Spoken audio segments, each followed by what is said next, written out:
Hello from She Farms It. If you have ever wanted to grow your own vegetable starts without having to buy all the fancy equipment, I have a few ideas that you may find helpful. The only thing you'll need to purchase will be seed and maybe some soil if you can't dig any up in your backyard. I've gathered a few common items from around the home.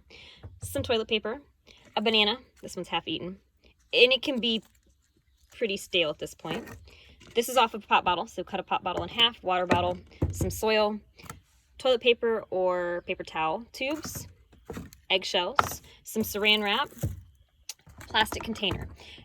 Seeds need two main components to grow, one being moisture, the second being heat. So creating a mini greenhouse effect, we can use the pop bottle, we can use this clear plastic container, and you can use saran wrap. So for example, if I have my toilet paper tubes, paper towel tubes, you cut them in half, so about 2 inches, and I fill them with soil.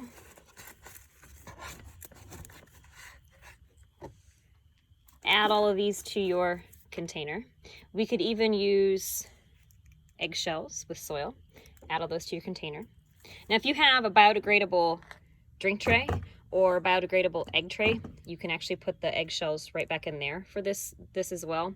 The neat thing about that is if you do it, you'll have your eggshells in there, and then you can either take saran wrap and lay over top, or you can place that whole egg carton in a Ziploc bag. Do not zip it. Make sure that it still can get oxygen. Same goes with this plastic container. So you put the lid on it because remember we're creating a greenhouse effect, but you don't want to seal it. It has to get air. If you're using a pop bottle, so cut the top off. So something like this, you can place it over top. Now I wouldn't have it in this container at this point, right? But you can place it over top of it to give it this greenhouse effect as well. What we're trying to do again is maintain the humidity and keep heat in. So place any of these items, this container, your pop bottle, your egg tray, someplace warm in your home to get them started. So that may be close to a register, not directly on a register, but close to a register for heat, or near a window would actually be a better option. Not necessarily for the light right away, but they need the heat that is coming from the sun. Now, how about this banana down here? With our banana, and it does not have to be a ready-to-eat banana, it can be a well overripe banana, half-eaten banana. The reason a banana is because it's a natural fertilizer source for our plants, and so it's just a fun little experiment, especially if you have kids, they kind of enjoy this. But make a slit with a knife through that banana, and then take your seed, and you'll plant that in that little slit.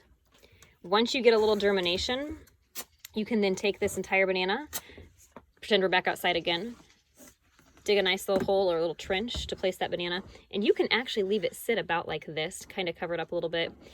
Do not cover your new growth. If you've allowed new growth to come in, do not allow that to get fully covered. If you would plant it like this, you could, but once the green shoots start to come up through, do not cover that with soil. It'll suffocate the plant. What was I doing with this toilet paper? A lot of times we will be dealing with seed that's very small, and when it's really small, it's sometimes hard to make sure that we get it placed into the ground appropriately. We have what we call direct versus indirect seeding. So this would be something called indirect seeding when I start my seeding in the home, for example, but in something other than where it's going to finally end up. So this works good for your tomatoes, your peppers. We even can start cucumbers this way, versus your sweet corn, your radishes, your carrots, your green beans will go directly. Pretend that this is outside and I'm directly going to sow those crops into the soil of where they're going to actually produce a fruit then for us. The toilet paper can come into assistance when I am handling small seed and I want to create a seed tape. A lot of times you can buy radishes and carrots this way that are already in a seed tape, but the seed tape is a little costly. So if you want to make your own, get your carrot seed, get your radish seed, and get some toilet paper. You can also use party streamers. That's another one.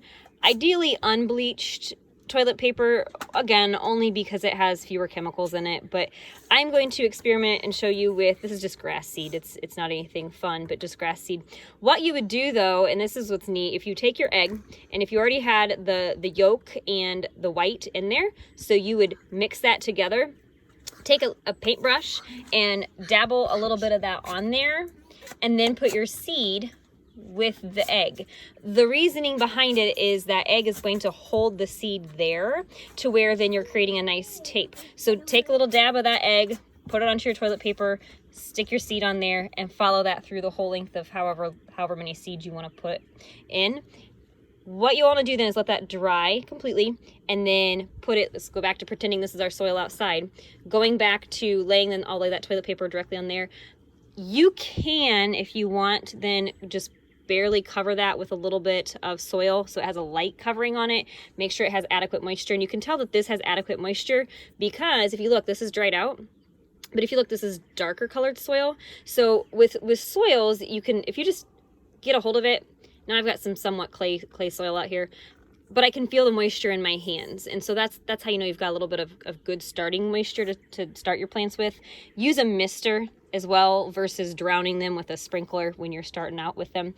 The toilet paper, though, is completely biodegradable. That's why it's safe as well for our septics too, is it breaks down.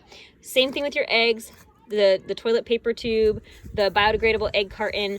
All of these items can be planted directly into the soil, and you can just leave them there. Now, I will give you one word of warning. If you use the biodegradable pots that you buy in the store, I always recommend cutting a slit or an X on the bottom of them so it allows those roots to really take out of the container and take root, anchor themselves. Otherwise, they have to put a lot of energy to push through that material, if that makes sense.